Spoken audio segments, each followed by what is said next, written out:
Since off ko today, nakaisip akong gumawa ng aking merienda. So, nakakita ako ditong macaroni siya. So, napag-isipan kong lutuin to para may merienda for the day. At, ang ginawa ko, pakukulaan ko muna to. Lulutuin ko muna. And, ikikip aside ko kasi kulang pa yung aking ingredients para sa aking binabalak na gawing snack. So, i-drain ko to, and then after that, ikikip ko muna aside para bumili ako ng kumpletong ingredients sa ating macaroni shell snack.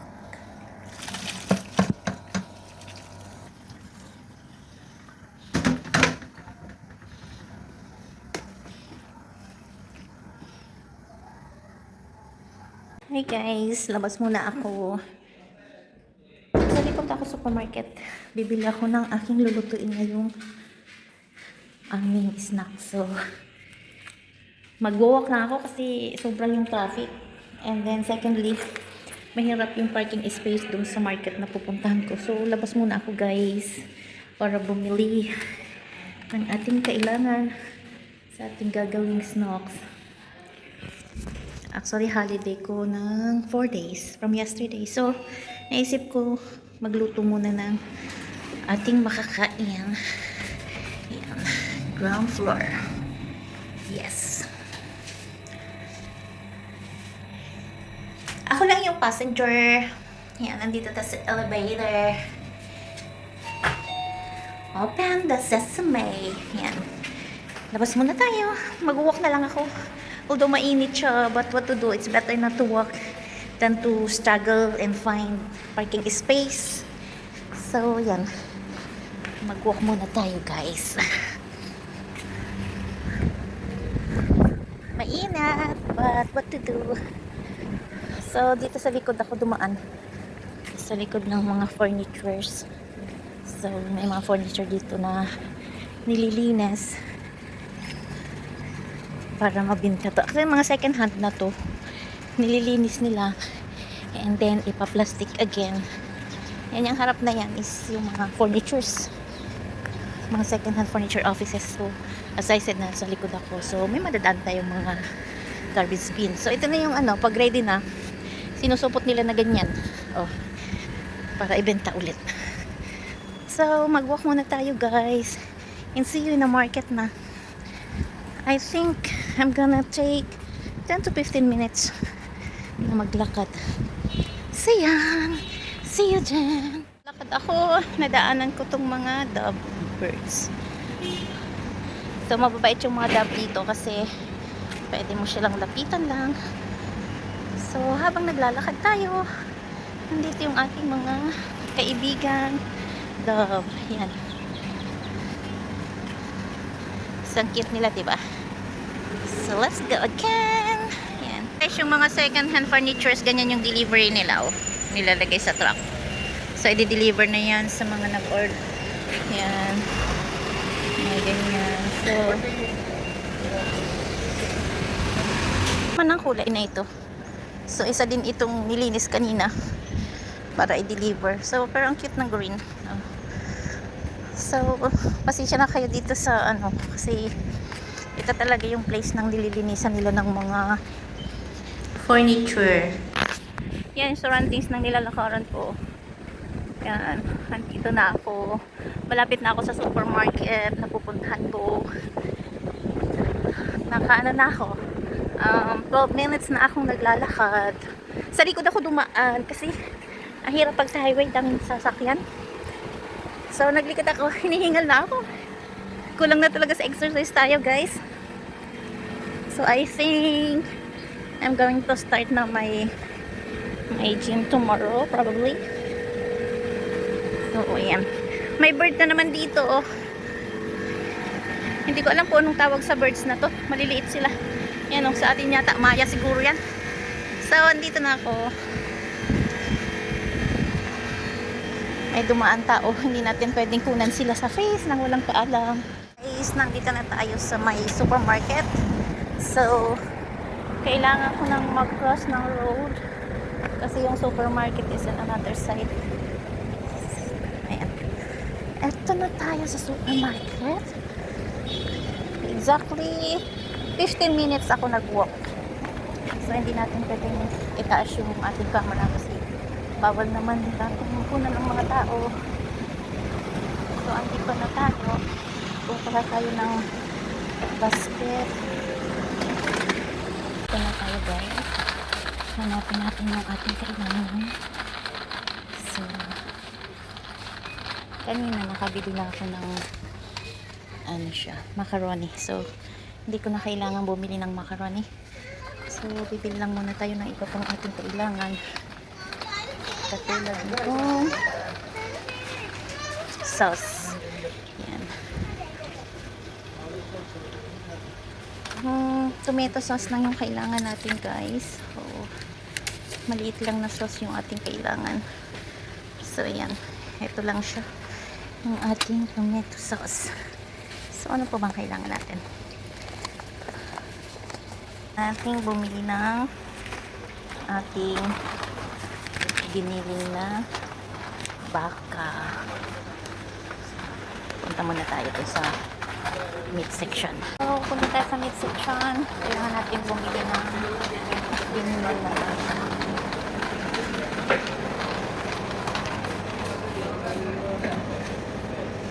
Wala tayong minced na chicken. So, kailangan ko na lang bumili ng minced beef. Ayan. Is nakabili na rin tayo ng minced beef. So, punta tayo sa vegetable area para tumingin ng ating vegetable. So, kailangan ko ng butter. Kano kaya yung butter dito? Maliit lang na butter. Kasi nasasayang naman pagka madami. Bihira naman kaming gumamit ng butter. So, ayan. Ano kayang cheese ang ating bilhin? Binili ko na rin yung cheddar cheese. So, dito na tayo sa vegetable. Kailangan kong bumili ng ano ba to? Capsicum na red and green. So, hanapin natin ang ating capsicum dito. Wait a minute. Tingin nga ako dito ng ground chicken. Bibili ako ng minced chicken kasi walang fresh. So, ito na lang yung gamitin ko.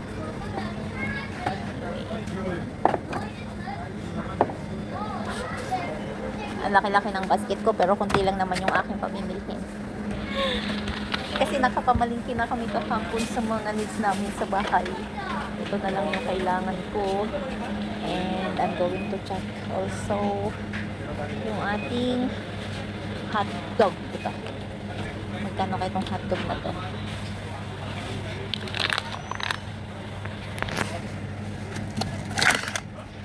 Ang ating bilhin na hot dog. So, yan. Meron lang tayo is yung red tapos ang lalaki pa. Ang laki naman na ito. So, ito, isa na lang. Ay, bulok pa, oh. Ayoko nga nito. Maghanap tayo ng medyo maganda siya. Ay, eps. Nakalimutan ko talaga. Nasaan na ba yung butter? Balik tayo dito sa butter. Saan ba? Ito siya. Ang laki naman ng butter kasi dito. Wala bang maliit lang? Saglit. Tingnan ko nga dun sa isang section. Kasi sasayang lang naman pag bumibili ako ng malalaki. Then magtatagal bago nagagamit. So na-expired lang siya. Better yet na lang na tumingin ako ng maliit na size. Sana meron dito. Sana lang meron. Pero palagay ko wala siya. Ito siya. Meron siyang maliit. Mabuti na lang. So, ito lang guys yung binibili ko. Buttered. Unsalted. Ayun, unsalted yung kailangan natin. So, ayan. So, I think okay na siya. Laki-laki ng basket ko. Yan lang naman ang pinamili ko. So, guys, tama na to. Kasi may mga ingredients na ako doon sa bahay. na kakailanganin. So, as I said, nakapabili na ako kahapon. Kaya hanggang ito lang muna. Ito na lang talaga yung kailangan. Ito lang binalik ako dito sa market. So, uwi na tayo guys. Punta tayo sa counter. Ayan. Saglit lang guys. Magpa-pinta muna tayo ng ating binili. Ito ako sa counter. At imagine guys, yung konting pinamili ko, inabot ako ng 85 dirham. Oh. Mahal na talaga yung bilihin ngayon. So, kailangan ko na namang mag-walk pabalik sa bahay. Another 15 minutes ng walking. So, yun, imagine, naka 85 ako. Oh, di ba? Konti lang naman yung pinamili ko. Hindi pa nga nangalahati yung basket ko eh. Ulit ako dumaan sa likod. Kasi ang dami-daming sasakyan. Yan, magkocross na tayo ng road. Grabe, ang mahal na ng bilihin talaga. Sobra. Ilang piraso lang yung pinamili ko. 85 na kaagad yun. Grabe siya. Ayan guys, after 15 minutes ng walking ko, nakarating na rin ako dito sa amin. Dito na ako sa bahay. So, ayan. Walang katao-tao. Siguro yung mga nagsisimba sila. So, here I go again. Back to home. Ayan. Alone in the elevator. First floor. Ayan. Close the door. Closing sesame.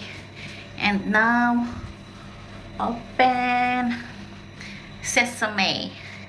And opening na yung ating elevator. Open the light. So, eto na ako again. Ayan. Yes. Sa 85 dirham, ito lang yung napamili ko. Ilang piraso lang yun. Oh. Yan. Yan lang siya. Ito lang yung napamili ko sa 85. Oh.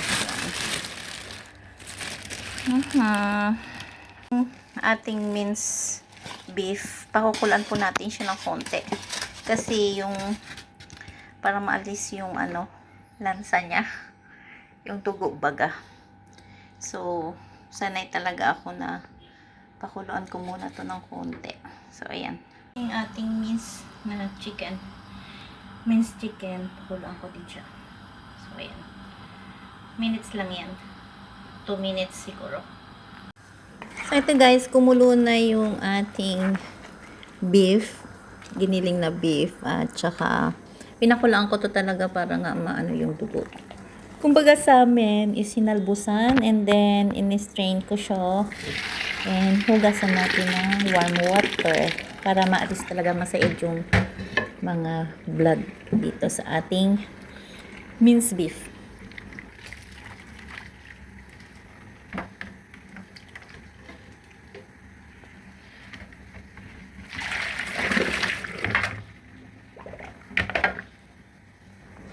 So, ito guys, as I said, hugasan natin ito ng warm water para lalong maalis yung lansa niya. Kasi talaga yung beef medyo malansa siya pag hindi mo hinalbusan. So, ito naman guys, yung ating minced chicken. So, tinanggalan ko din yan ng excess na dugo. So, ayan. Hugasan natin ng konti.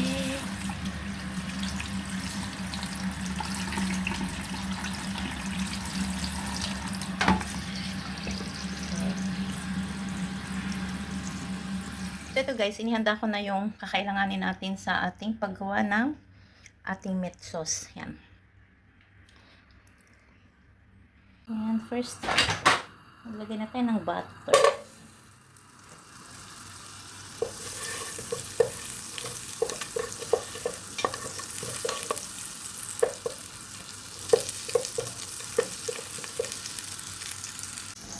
Yan, medyo melted na yung half ng butter. So, nilagay na natin ang ating sibuyas para maamoy na natin yung aroma. At gumamit pala ako dito ng isang malaking sibuyas para yung taste niya masarap siya. So, ayan. Naluto na natin itong sibuyas.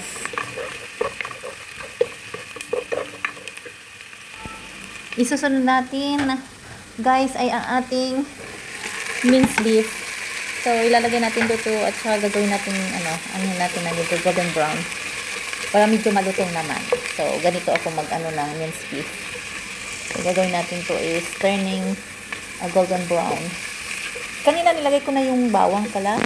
And next to that ay itong ating minced chicken. Ganun din. Kailangan natin itong isangag ng konti. I mean, palutong yun. Mag-golden brown din siya with the beef.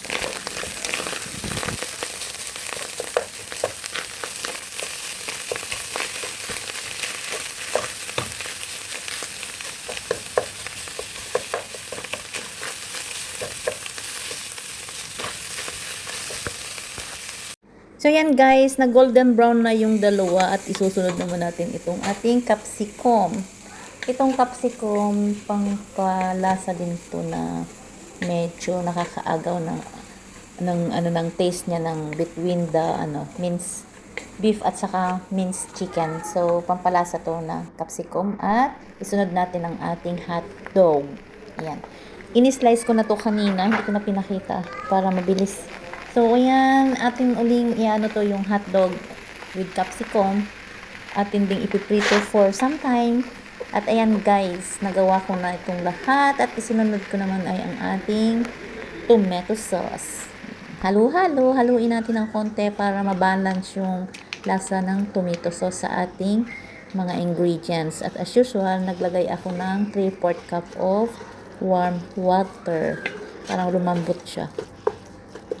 Palambutin natin ang ating minced meat at saka chicken, everything, hot dog with all.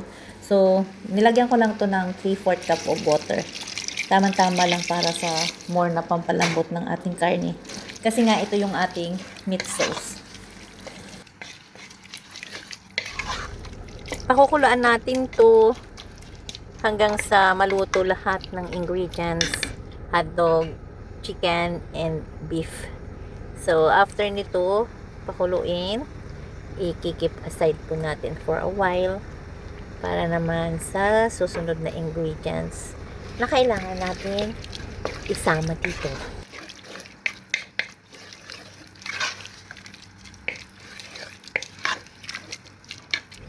So, nakulo na siya ng konti. Lagyan natin ng konting asin. At lagyan din natin ng konting asukal. So, ayan. Bali, half teaspoon ng asin. And then, 1 tablespoon of sugar. At isunod natin ang ating butter. Nilagyan ko ulit ito ng butter. Kasi para mas yung lasa niya. Nakakadagdag kasi talaga ng panlasa na masarap yung butter. Kaysa dun sa cooking oil. So, minsan talaga pinipili kong gamitin yung butter sa mga ganitong meat sauce. Kasi mas okay yung kumbaga sa ingredients. Kumbaga siyang magandang isama para mas perfect yung panlasa natin sa ating meat sauce. So I think ready na to. Hinaan natin ng apoy. At medyo lutuin pa natin ng konti. I-keep aside natin sandali. Pero ready na to. Ang isusunod natin ay ang paggawa ng white sauce. So, first thing, kuha tayo ng another pan. And then, lalagyan natin ng butter.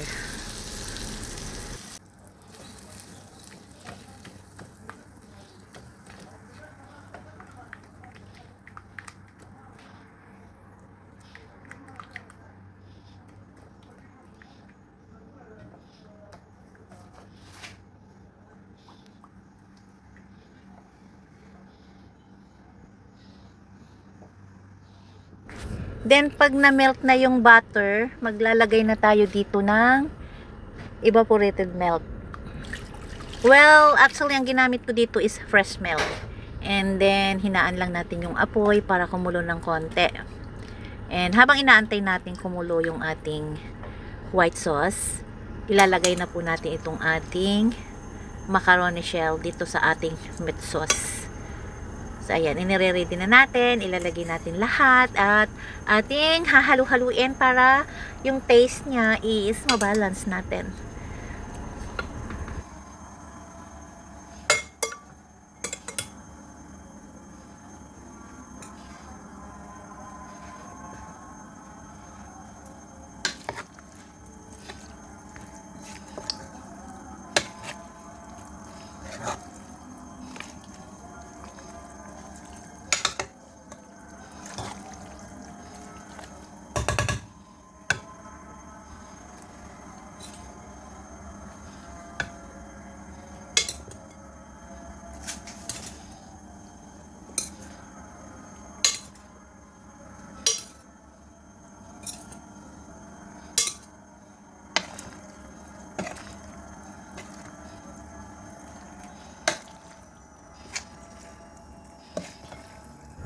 So yan guys, minix ko ng minix siya and I believe na okay naman yung mixture ko.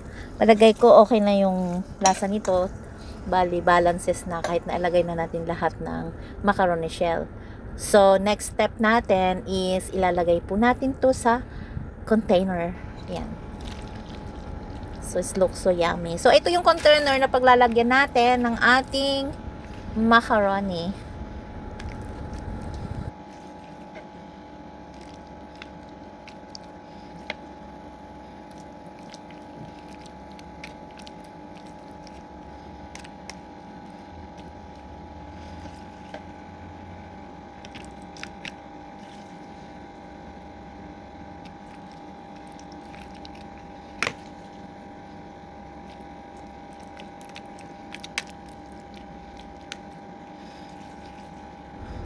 Yan guys, nailagay ko na sa ating container ang ating mixture na macaroni shell. So, ayun, ipe-prepare na natin yung ating white sauce. Balikan po natin yung ating white sauce para ilagay natin dito sa macaroni. So guys, eto na yung ating white sauce. Balikan na natin. At inilagay ko na dito yung ating flour para lumapot yung ating white sauce. Para of course, lalagyan natin to ng mga condiments, pampalasa, at maging perfect yung lasa ng ating macaroni shell.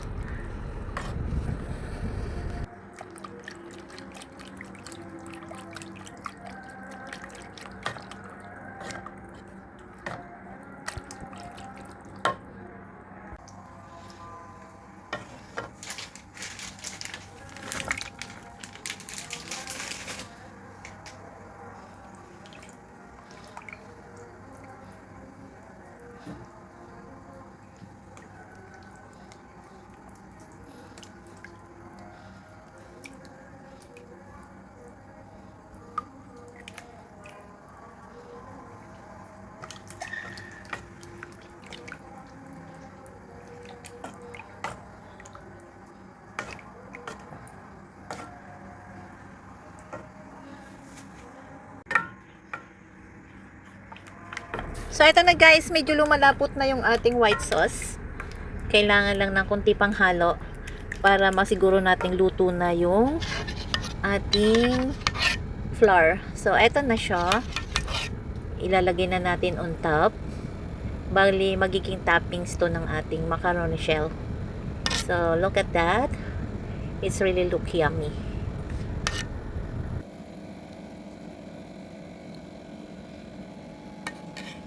So yan guys, ito na yung ating finished product.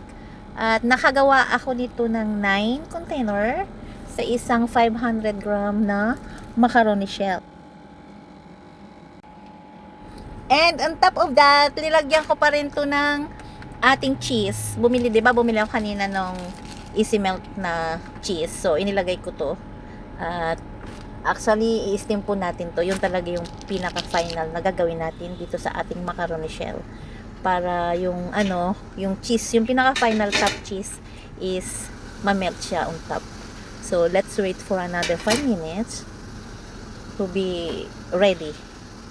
Ready to eat. Then, let's wait for that.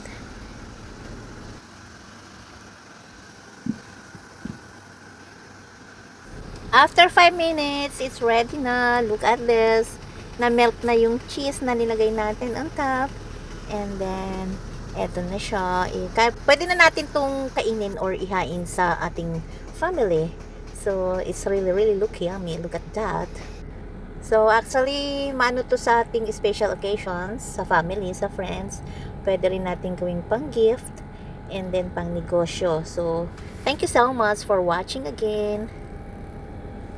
Hopefully, nagustuhan nyo po again ang ating video. Bye-bye!